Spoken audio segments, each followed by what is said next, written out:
Assalamualaikum warahmatullahi wabarakatuh. Untuk pendukung Nikita Mirzani dan fans Nikita Mirzani, sehat selalu dalam lindungan Allah. Begitu juga untuk yang tidak mendukung Nikita Mirzani dan tidak ngefans sama Nikita Mirzani, juga saya doakan selalu dalam lindungan Allah. Mengenai tentang video call Nikita dengan Dokter Obi, ya, kenapa Rutan memberi fasilitas supaya bisa berkomunikasi dengan keluarga, bahkan bisa video call dengan keluarga. Iya, terima kasih kepada Bapak Presiden Prabowo.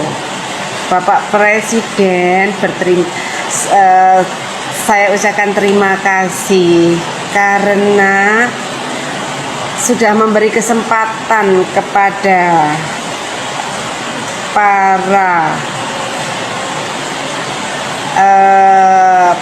para yang ada di rutan, ya, untuk bisa berkomunikasi baik dengan keluarga, saudara, kawan, ataupun siapa aja. Terima kasih sudah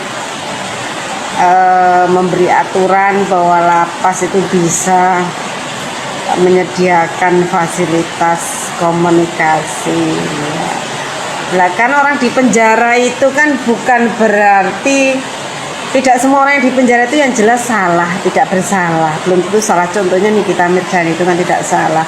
Yang salah maupun tidak bersalah pun berhak.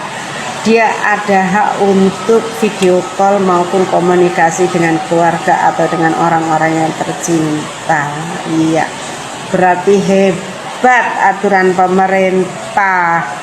Kenapa dia tetap masih bisa komunikasi, tidak stres, dan yang bersalah biar semakin introspeksi, tetapi yang tidak salah kok di penjara. Iya, semoga aja dia lebih kuat, dan itulah cobaan. Semoga nanti setelah bebas derajatnya diangkat. Untuk Nikita Mirzani, wanita hebat, cerdas, salam sehat.